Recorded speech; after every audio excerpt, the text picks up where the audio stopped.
Hey guys, this is Jeff Stanek here with Figure It Out Baseball. We've got a really great Figure It Out Baseball podcast today. We are being joined by Chase Rowe in this one. He is a minor league hitting coach with the Detroit Tigers. I think he's got a guy with a ton of ideas. A lot of really good things going on for him now. He's just got a great background. I'll get into the background a little bit before we jump into questions with him, so you can get to know Coach Rowe a little bit. He is a Saxonburg, Pennsylvania native. Started his college career at Gulf Coast Community College, where he played for 1 year. Finished his playing career at Slippery Rock, which is a Division II school in Pennsylvania, also where my sister went to school, actually. A little bit younger than you, but that's where she went. His team at Slippery Rock, the 2003 team, won the regional and went to the NCAA Division II College World Series. That year, the team won 43 games, which was a school record. Coach Rowe is a two-time first-team all-conference player at Slippery Rock. As a senior in 2005, he hit .412, which is good enough for second in the conference. In 2006, the fall of 2006, Coach Rowe was hired to become the head coach at Roche College, which is a Division III school in Pittsburgh. He was 22 years old when he was hired, which is absolutely amazing to be hired as a head coach at that age. And not only was he hired, he had an unbelievable amount of success there. In 13 seasons as the head coach at La Roche, he finished with a career record of 400 wins and 210 losses. He was a 7-time conference coach of the year. The team won 8 regular season titles under his tutelage. They won 7 conference championships. Their 2015 team finished a runner-up in the regional tournament. They came back the next year, 2016, and won the regional tournament, advancing to the Division III World Series. That year in 2016, his team won 43 games. They set a school record that year for wins. That was the 6th straight season that they set the school record for wins. That's also, it's really an amazing thing to do, 6 straight years of besting your own records. In 2015 and 2016, Chase Rowe was named the ABCA Mideast Region Coach of the Year.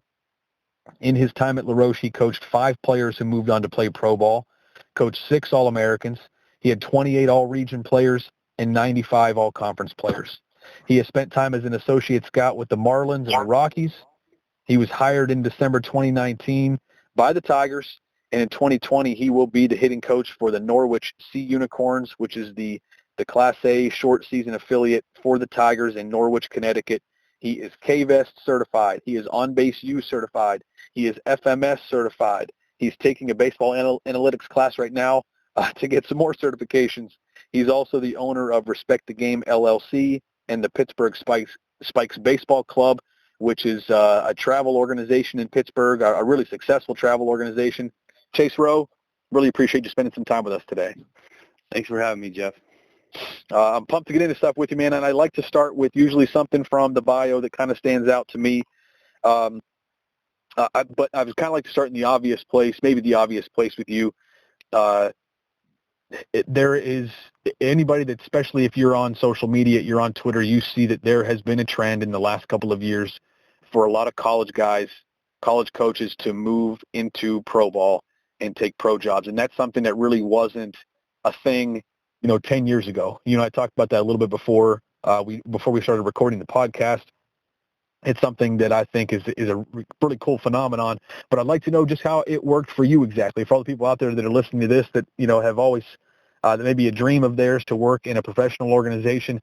How did all this come about? You're obviously having a lot of success at La Roche, but it is a Division III school. It's not like you guys are on a national stage, but how did it come about that you ended up getting an opportunity with the Tigers?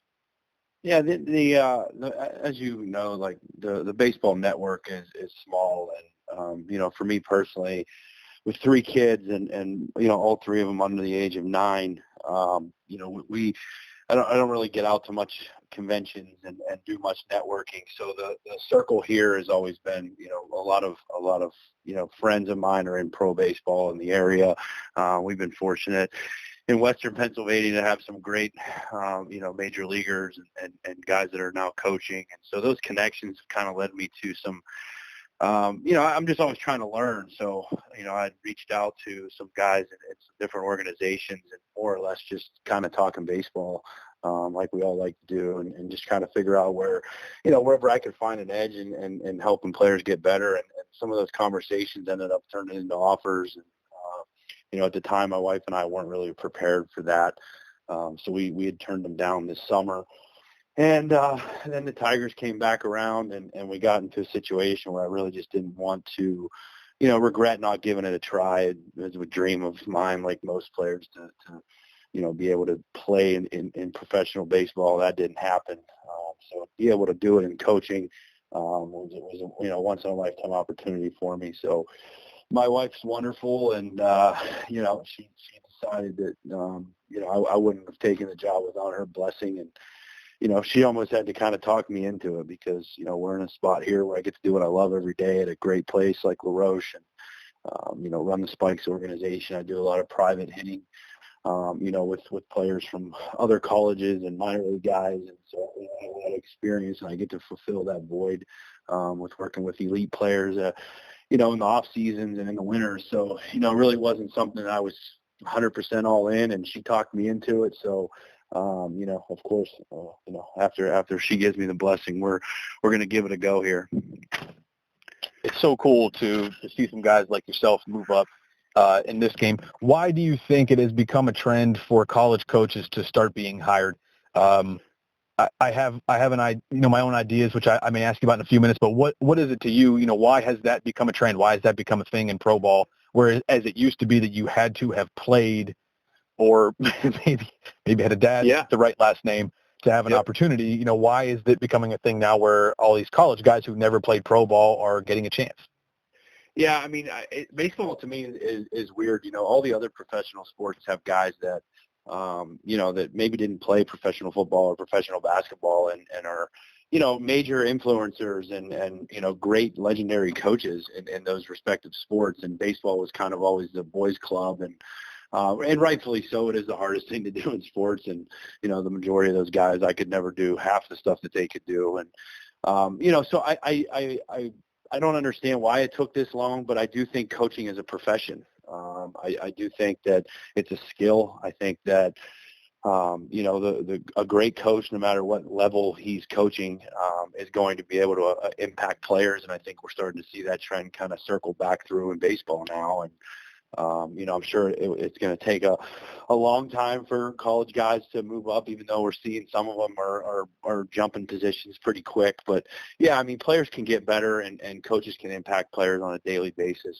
So I think if you're a good coach and you continue to educate yourself and keep learning and, keep an open mind, that, you can get in there and get an impact a professional organization. Baseball is a sport that is notoriously slow to adapt to things, and it seemed like as soon as a couple organizations, and I don't know who was the first, maybe the Astros, but a couple of organizations started to hire some pro guys. You started to see that happen, and now it was like nobody did it, and all of a sudden everybody's doing it. And I think it's a really good thing, because there are so many guys that are very, very good coaching college baseball that deserve a shot at that level. I think it's really great, and I'm glad to see that you're one of the guys that got a shot. I appreciate it. Yeah, I'm excited. I mean, I believe, the game's the same. It's the same game. The same mistakes that I've seen players make at the professional level are the same mistakes that players make, at the youth levels, at the amateur levels. It's just a bigger scale. It's better athletes. It's, physically, gifted people. And so, from there, baseball is baseball. It presents the same failures and opportunities for growth at any level. So, I think it's a trend that hopefully continues. And, I do think there is a value to the professional player being a coach too. I mean, the hybrid, in my opinion, is probably the future, because, there are things that I would never be able to relate with, a major leaguer that has played 15 years. So there's value on both sides, and I think it's only going to be better for the game to continue to trend in this direction.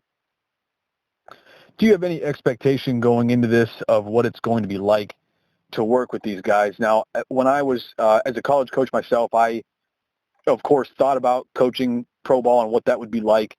And one of the thoughts that I had, whether it's accurate or not, I have no idea, never have been able to test it, but I always thought that maybe the college guys would be easier to, I guess, have an impact on, or easier to, I guess, make an impression on, whereas a pro guy might be less likely to want to listen, because I think that, anybody that's played the game knows that the more success you have, then the less likely you are to want to change. College guys come into college baseball, from high school. I think they realize there's a pretty good jump there. But do you think it'll be, how do you expect that it'll be with these pro guys that they've been drafted or signed out of, the Dominican at 16 years old or whatever it is, and they come to this level? How open do you expect these players to be, and what is sort of your plan going into this when you first start meeting guys and have a chance to work with them, maybe how slowly or quickly you're going to get into things and coaching points with them? Yeah, I think first and foremost, just especially as a hitting coach, but really a coach at any position or even managing, like the relationship and getting to know the players is probably my main priority the first 5-6 months. And, whatever my bosses dictate that they need me to do on a day-to-day basis, obviously I'm going to hammer that out. But as far as instruction and stuff, I just really need to get to know these guys and find out what they need. I'm at the end of the day, like I'm not trying to push any of my beliefs or my system on anybody. It's more or less just, get to know the guy and kind of get a past history of kind of what he's thought about his swing and what he does offensively, and follow, what we're doing with the Tigers and what the organizational plans are for that player, and then getting to know the guy and, earning his trust and forming a relationship is probably at the forefront for my, at the beginning here, is just getting to know their names and their families, almost kind of not being friends, but, kind of on that level. Why do you think that that's an important part of coaching? I read some articles that you had done, and I know that that's something that's kind of a similar mindset that you took in college, was just you've got to get to know the players, and you've got to just be more than a hitting coach to them. Why do you think why is that an important part of coaching to you? How does that impact or have a direct effect on, how much impact your coaching is going to have on the guys? Yeah, I think it's just about being real. That's kind of always been my take, is just as a coach. Like, I've played, I'm done. I don't, when we talked earlier, like, I don't even know how many championships we won at Roche or players and stats. Like, I'm here to help players achieve their dreams. So, getting to know the guy and getting that interpersonal relationship has probably always been what I've done, is be able to be real, be able to relate to the player. And then from there, just technology is great now with all the different stuff that's out there, which, I'm pretty versed in all of it, to be able to communicate if somebody is doing something, that's causing them to fail and they're struggling and they need some help and they come to me. I think I'll be able to communicate in an effective manner to, get the point across with, and maybe even let them feel like they figured it out and use some of those tactics and, just let the player know first and foremost, like, this isn't about me and my promotions and my self-promotions and any of that stuff, that it's about him and it's his career to, make decisions on what he wants to do to advance. If only we all could have played for coaches like that. Another thing I read about you, Coach Rowe, is just your ability to mix data and analytics with just having kind of a real approach and a feel for your guys, and talking about approach and psychology and confidence, and kind of mixing all that together in one sort of batch, which is sort of the magic formula for how you coach hitters. How did you arrive at that? Obviously, you got into data. You're KVS certified, on base use certified. You have all these other certifications, so you're clearly versed in the data and analytics world. Let me ask you first: have you found it difficult to incorporate that data into what you're already doing, or has it been sort of liberating for you to now have some numbers to go along with some suspicions, for lack of a better term, that you had earlier? Yeah. Well, for me, like, just my personality in general is, like, as soon as I see something come out, or, this device or this data, this vest, whatever it is, my first natural instinct just is who I am as a person, is to say, basically that it's bullcrap and it's going to prove to me its value. So I'm kind of out there and I'm using it, and I never want to do anything in my career that or pass on anything that would help me make a player better. So when bat sensors came out, however many years ago, I mean, we were the first to use them. So, the Rapsodos, the K-Vest, anything that's out there, and it's all good. It all has its impact on players in some way or another. We've tried it. From hitting Twitter to pitching Twitter to, all the showcases, the camps, the instructional videos. I mean, there's really not too much stuff that's gotten past me over the last 15 years. Being a coach at 22 years old, I didn't work for anybody. I didn't have a system. I just had to teach myself, and I've kind of continued to educate myself throughout the last 14 years, and it's really just a hobby of mine to learn all this stuff and read all this stuff. So as far as where data and technology is for me in player development, it's just a great resource to go to like I said earlier, help me communicate with the player. There's no hiding anymore. There's no more, I believe the phrase is hand-me-down coaching. It is, here's what your body's doing. And to be able to measure that and communicate that in the, in 4D motion or, in however we need to do it. And for me, it's about dumbing it down to the player. Because he doesn't need to have the same knowledge on this stuff as that I do. But to be able to dumb it down is huge. And that really makes the lines of communication maybe not smoother, but it speeds it up. Where something might take a long time to gain that player's trust and, who's this guy from Division III? We're not going to listen to this guy. Well, here's the data, here's the 4D motion, here's the the numbers, and this is kind of where we feel like we can help you out, and so from there it just makes the communication process faster. And honestly, like, I think the goal of player development is to make this stuff transfer, make it transfer faster. Like, let's see this results in this work in the cage or work on the field, transfer to the game. That is the ultimate goal of player development, and how can we make it happen faster? I think those are the two things, because player development does take time. Developing a good swing or a good pitching mechanics, whatever it may be, changing motor patterns, like, it takes a lot of time. So if we can get ourselves in a situation to try stuff and use data and analytics to make it happen faster, or at least get us to the solution faster, I'm all for it. Talked about this to a point, and you just mentioned something that I think is a point that we should talk about, and I'd like to ask you about. You get to pro ball this year. You've got a first rounder on your team from Vanderbilt or wherever, and that guy comes. He's on your team. All of a sudden, you're his hitting coach. Is there any thought on your end going into this that guys will, especially coming from big programs, will look at you and say, "Well, this guy's a Division III coach. Like, what am I going to listen to this guy for?" Or that they won't quite, they just won't feel comfortable or feel like it's that you don't have the qualifications necessary. Yeah. How do you compartmentalize that going into this season about the potential of that being the case with some players? Yeah, I've been fortunate. I've worked with a lot of players from schools like that already, so I've already gone through the process of the introductions and getting to know each other and kind of forming that trust. And so I've worked with Division I players and Power 5 players, and spent a lot of time in the cage with, professional baseball players in the Pittsburgh area here. So I've worked with and been in that setting with a lot of good players over the course of time. So I understand what makes them tick. I understand the trust that they, and the trust that they shouldn't have in other people, as well as the confidence that they should have in themselves. And that's mostly what gets them there. And I don't think we should ever try to break that down. But, it's all about the relationship to me. If we can, if we can get to know each other and there's really no secrets anymore. I mean, people are talking about hitting crazily now.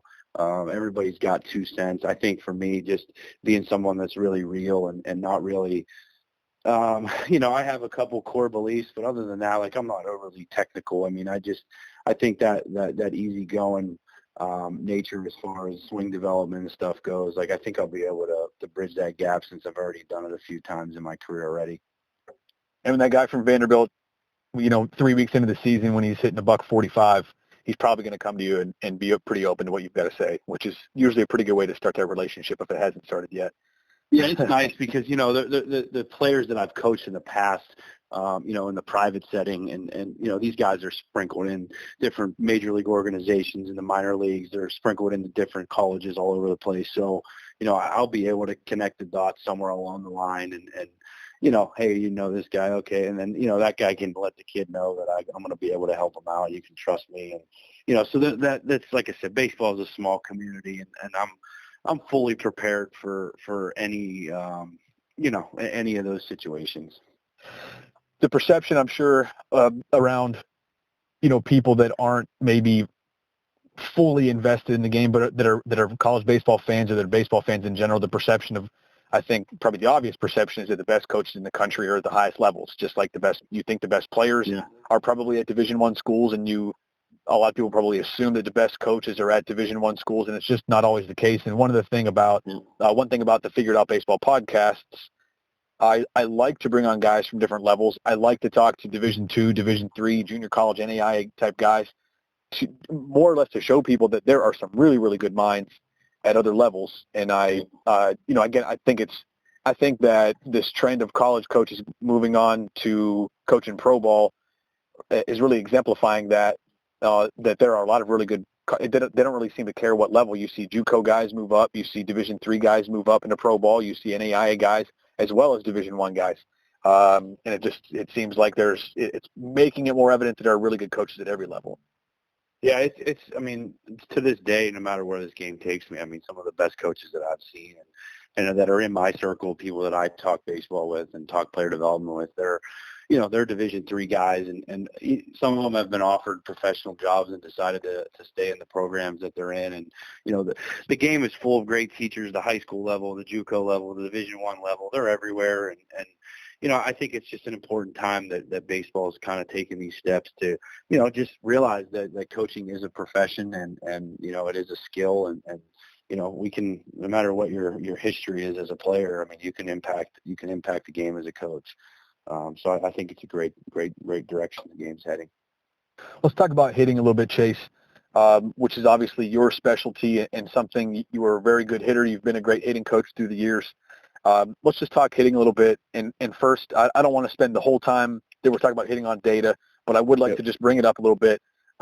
What to you are there's so much, if you follow hitting Twitter and probably on other media as well, it's a thing, but there's so much about analytics and data that you can find on social media. It's kind of overwhelming at times, and people make a really big deal out of it. To you, what is the point of gathering this data? What is the point of the data that you get from hitters, from anything that you use? Why are you gathering data? How is it useful to you?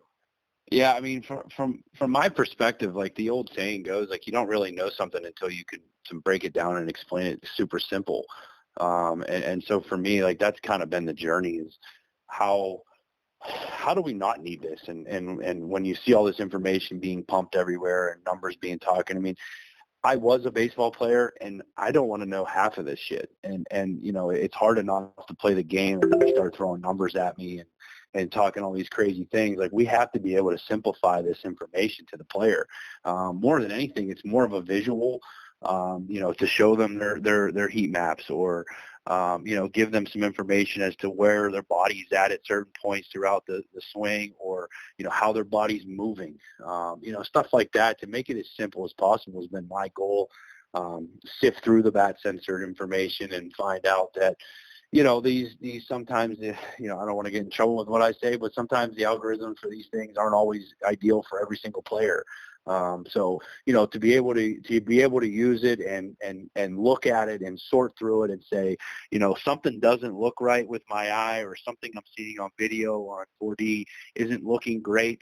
Maybe we can sift through some of these numbers that we measured and see if something glaringly sticks out. And then, usually there is something that we can go to that helps us speed up the process a little bit. But I just like to keep it as simple as possible. The game is miserably hard, as you know, and if we can just keep it as simple as possible with the data and give the player just what he needs to know. They don't need to know everything, and so kind of keeping that approach is my biggest thing with it thus far. Great breakdown of the data, and there are way too many times when people put too much stock, too much faith into the data and think that's the only thing, but really there's a lot more to it, and the data is just a great way to sort of supplement what else you're seeing. There absolutely is, and the problem with in my opinion, that most of the problem with at least hitting Twitter or what's going on a lot of facilities on the private sector is, people are just using launch angle and exit velocity as their guideline for everything. They're using bat speed as the major, marker for the bat sensors. And, we're going to get to a point right now where, at least for me, I think the way that the game is trending, I mean, we're seeing guys throwing breaking pitches at any given time. They're either Division 1, 2, or 3. It used to be pitch backwards, and pitch backwards is now just pitching. Guys are throwing a lot more spin. They're throwing their spin for strikes. Obviously the speed of the pitches are going up in baseball everywhere. I do think we're going to get to a point where, we got to figure out as a game, like where bat speed isn't necessarily the best thing. And an exit velo in practice, it may not be the best thing to be chasing for a better game swing. So I think that as it continues to be a major part of the game, like we got to kind of sift through it as I've been doing for the last 5 years to try to figure out what transfers for the game and what numbers this player should be taking from the practice setting and apply it back in to what's going to transfer to the game. Because, for me personally, with a lot of guys chasing exit velocity off of the machine or batting practice, that swing that they can get up to 106, 108 miles an hour, exit velocity, that swing's not going to play when they don't know what's coming. And so, trying to sift through it and make sure that the plan for the player is going to transfer is huge. I'm thinking about some things right now as you're talking that makes so much sense. So if exit velocity and launch angle aren't maybe the statistics that should be dominating, that people should be paying the most attention to, what are some statistics that guys are getting from their bat sensors or from anything else they're using? What do you think are a couple of statistics that they should be paying more attention to? And if there are, what are they? No, I mean, it just all depends on the player. I mean, I think that within that player's is a huge history of swinging a baseball bat. Hitters hit more now than they ever have. I mean, these kids go to practices, they go to lessons, they hit with their dad, they hit with their buddies. I mean, this is a hitting obsessed culture that's coming through the game right now, regardless of whatever level. And obviously we're seeing that with, defense in the lower levels being so terrible, but, they're hitting so much. There's a huge past history that we got to get to know these players and figure out, it's ingrained in a lot of them. I mean, there's some things that are going to be really hard to break, some motor patterns that are going to be there, that are going to be really hard to change because of how many times they've done it and how long they've done it. So we got to kind of identify what makes that player successful, what got him here, and then from there take a look and run some different, measure what he's got going on in different situations and different settings, like not just the practice setting, not just off the pitching machine, because, I've been, in the hitting world for a long time, and I've seen a lot of great swings and have helped build some really great swings in the cage. And when I go to watch him play in the game, the dude's swinging the same way as he did before we were done. And maybe I'm just not that good, but I think the majority of people that have been in that setting can agree with me that we do some things that are with us for a long time, and the way that we do move and swing are with us a certain way. So we have to kind of identify where that player's at with those things and what we think we can make adjustments with and what we can't, what makes him good and what he struggles with, and kind of find that happy medium to figure out what numbers the guy might want to focus on. But, the angles of the game are a huge factor for me. When we're practicing and we're set up in machines and we're throwing batting practice, the angles, whether they're, horizontal or vertical, like if we're practicing on things that aren't necessarily correlating back to the game, The spin, on Rapsodo, or the launch angle that the guy's chasing, the bat path on the sensors, the attack angles, the vertical bat angle. Like, there's so many different things that factor into the guy's individual swing that we got to kind of sift through and figure out where we want to take that plan after we see him a few times. So you've got a kind of a unique perspective because you have an academy where I assume that you have kids that are pretty young, probably 8, 9, 10 years old, right? Yeah, I mean, my son's 8. I don't teach him anything, but the guys and the swings that we've been analyzing for 12 years, 13 years, anywhere from 8-year-olds the whole way to 26, 27-year-old professionals. So there's been a lot of them. Okay, so you've coached kids at every level. You've had them come through your facility. You're obviously trying to help all of them to get better. Yep.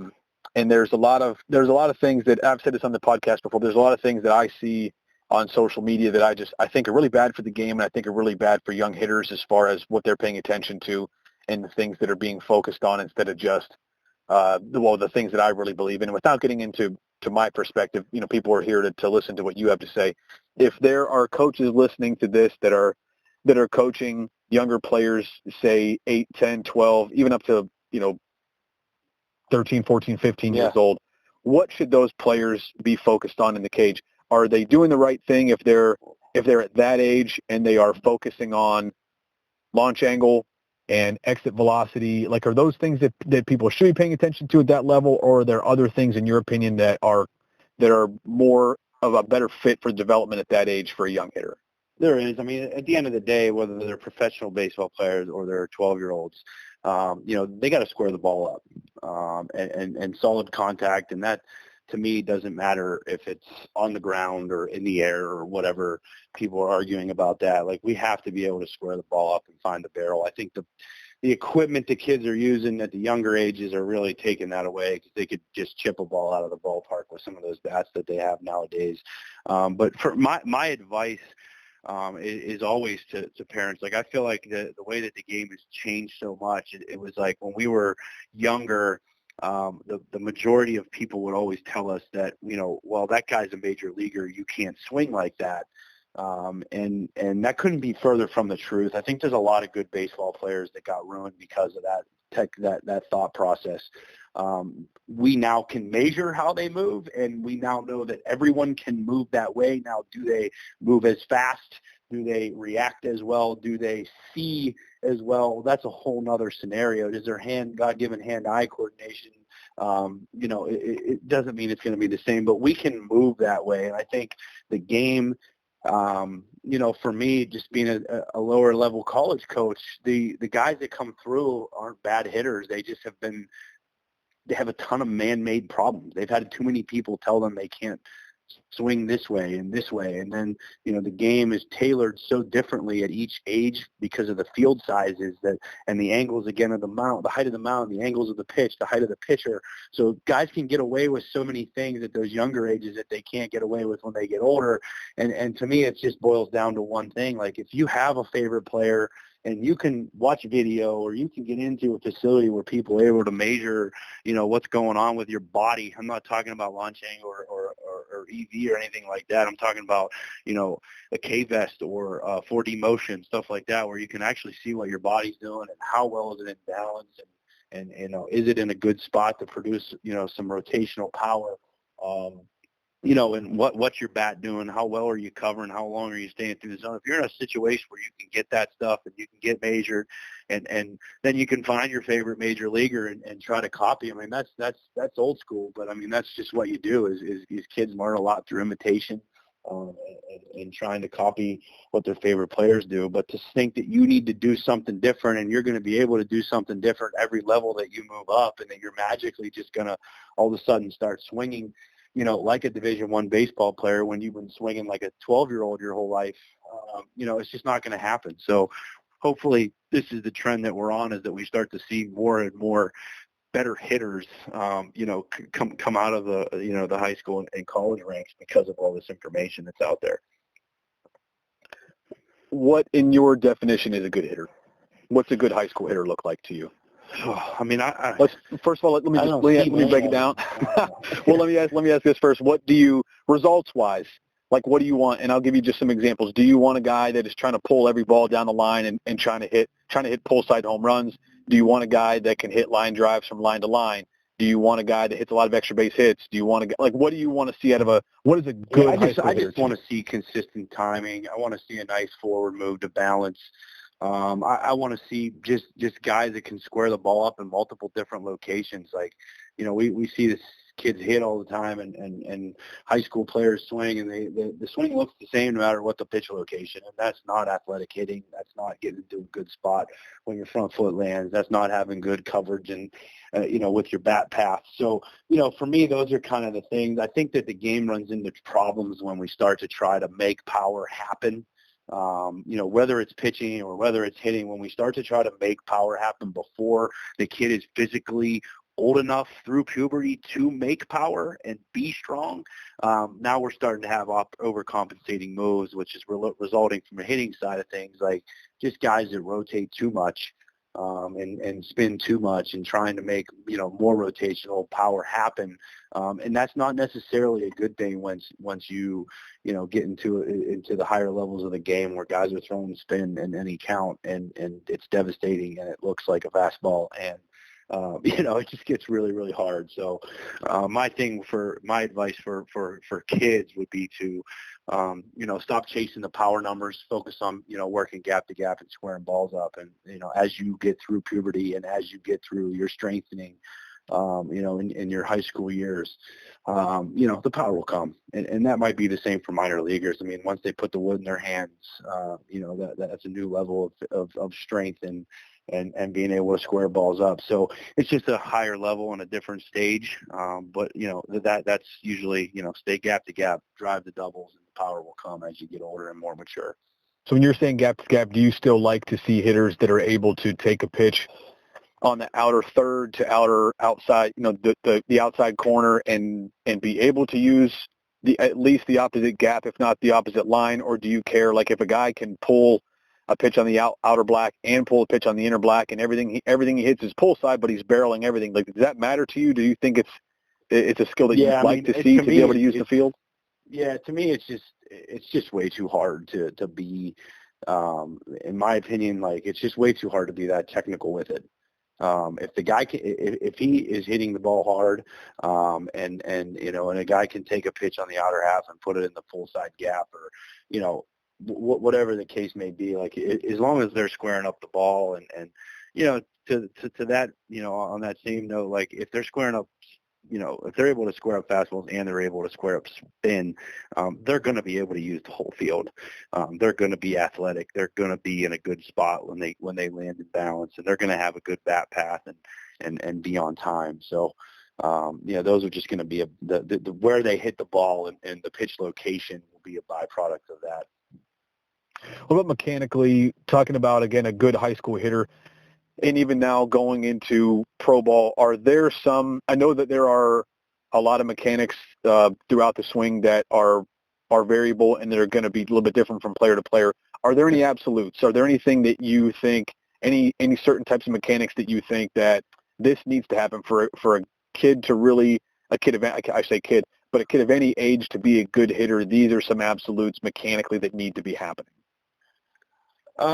Yeah, I mean, I don't really like to get into absolutes because, throughout the years, you've seen guys that have, outliers that do things maybe not like everybody else, but can barrel the ball and can hit. I mean, I wouldn't teach a kid to swing like Albert Pujols, but he can do that, and I wouldn't teach a kid to like Aaron Judge because he's 6'8" and whatever. So. I don't really like to get into absolutes. I'm a huge guy of balance. One of my mentors and really my favorite guy on any social media when it comes to hitting is Doug Lotta. And Doug is just an absolute legend and probably the best, private instructor in the country. And for me with talking about the absolutes, I mean, balance is always one and a good move to the ball. And just trying to keep athletic. I think too many guys are mechanical and they put themselves in a spot where they have tension throughout their bodies and anytime we have tension, we start to have overcompensating moves, and the body's trying to gather in certain spots that it shouldn't gather. So if we can have good balance and we can make a good move to the ball into balance, and we can really just try to stay through the middle of the field is really my biggest mechanical side of things. I don't really get into too much of that. It's so different than so many people out there who believe that a lot of things, if not most things, need to happen in a certain specific way for people to have success. And I just had a podcast recently. I'm sorry, go ahead. Well, it's interesting because it kind of depends on where I think what you're working with.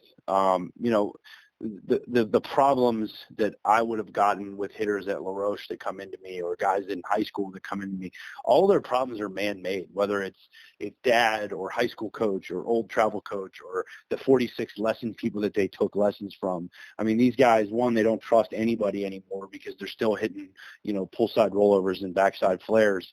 And so for me, it's like there is a lot of technical work that has to be done when somebody has a ton of man-made problems in their swing. So I think that kind of gets lost in the fact that depending on what level you're used to coaching at, they're, the most of the guys that maybe have poor mechanics and stuff, like most of them don't, play as long or play at higher levels. But I've seen, Power 5 hitters that, on honestly move and have the same mechanics, and those guys usually exhaust themselves at some point in low A or in short A because they don't make those moves to being what the elite hitters do. But I think like getting mechanical as we see on social media and Twitter, like it totally is a byproduct of the environment that some of these guys are working in, I think, if that makes sense. Absolutely. If you had to, and then I'll kind of wrap it up with the last couple of more questions, maybe one or two more.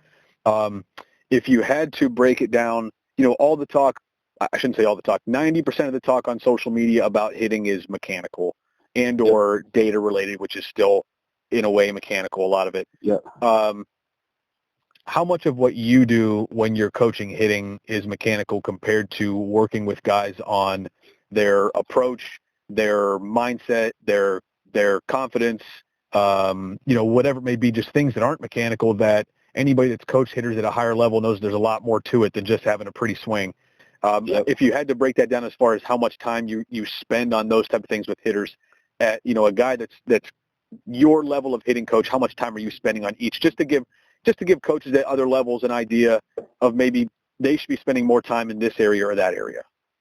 It's timing at 80%, 90% is conversations about timing and when that player gets started and where that player's at as the pitcher releases the ball, and just having conversations about timing, having conversations about how the guy's recognizing pitches, how well is he seeing pitches, is he seeing them early, then getting into the mental side of things, whether it's approach or, relaxed, how much tension does he have? I mean, that to me, like if you can kind of sort through those types of things with a hitter, the guy's swing is his swing, and his mechanics are his mechanics, and he's able to get his A swing off a few more times, or maybe not even so much worry about the A swing, but he's squaring balls up in his B and C swing, and now the guy's on time, and he's making a good move to the ball, and he's putting himself in a spot where he's athletic to be able to do some damage with the barrel. You've said several times now, I'm talking about a move to the ball. For people that are listening to this, they're hearing that phrase and aren't quite sure, don't have a great picture in their mind of what that means. What does it mean when you're saying move to the ball?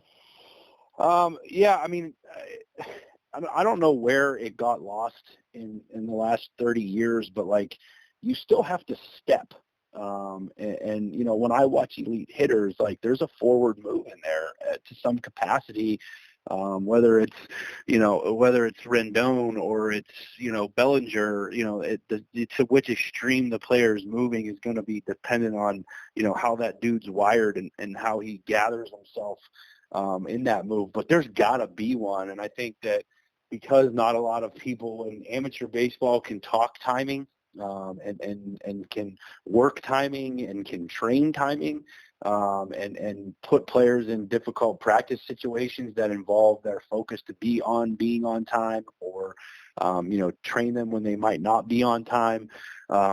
It kind of trends towards talking about mechanics, and so for me, like, the forward move is just a guy getting himself into a position when the pitcher breaks his hands, to have a slight forward move down into the ground. I think on hitting Twitter, Craig Hyatt does probably the best job there is. I know everybody loves it. He's got a ton of followers, but he puts out tons of videos of professional hitters. And, to me, like, I spent a lot of time on that because, I study what the best do, because I was taught and told as a player not to, not try to do what they do, and I always wanted to. So now all I do is study them, and there is a forward move in there. So that's probably why I talk about it, a lot. Last question, Chase, and I'll let you go. Sure. Talking about timing in practice, and a lot of coaches out there don't know how to work on that. They don't know how to teach it. Is there anything that you can point to for a coach listening to this that maybe is like an easy practice tool or something they should be doing at practice to help their hitters to work on this and to create it and to get to consistent timing, which is a huge, huge part of hitting, which you've already said?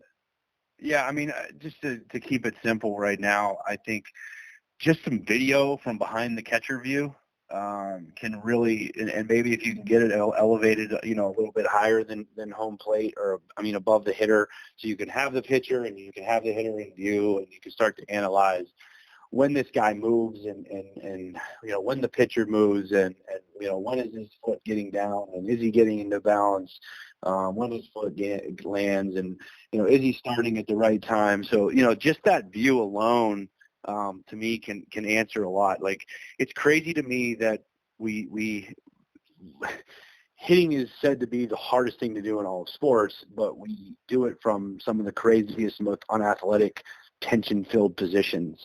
And so for me, like, that's why I try to keep it really simple, and I talk about athleticism, and I talk about being, loose and easy, and stuff like that, because, like, this is really hard. And, to think that you're going to sit in the cage and have that A swing that you get off in front toss and BP every time is, it's just absolutely false. It's not going to happen. And you got to be able to square balls up in that B and C swing. And, so I think, for a young player or a high school player, or, someone, a father in the youth setting, like, do some video. Everybody videos from the side because we want to look at mechanics, and that back view when we're talking about getting in the arena to compete. I mean, that back view from behind the catcher can tell you a lot about what your hitter's doing. Very cool. I know that was the last question, but I'm going to ask you one more quick one, just because of that response. Timing-wise, what is ideal timing that you'd like to see, and maybe even a follow-up question to that, what is too late? What are you seeing what do you want guys to be doing to be able to say, yeah, you're on time here, if that's something you can talk about, or something you can kind of simplify here, and what is too late for timing? I'll try to simplify it as much as I can. You have to move without knowing what the pitch is, if that makes sense. Like, you have to be able to move and have that slight forward move into balance without seeing and knowing the pitch location.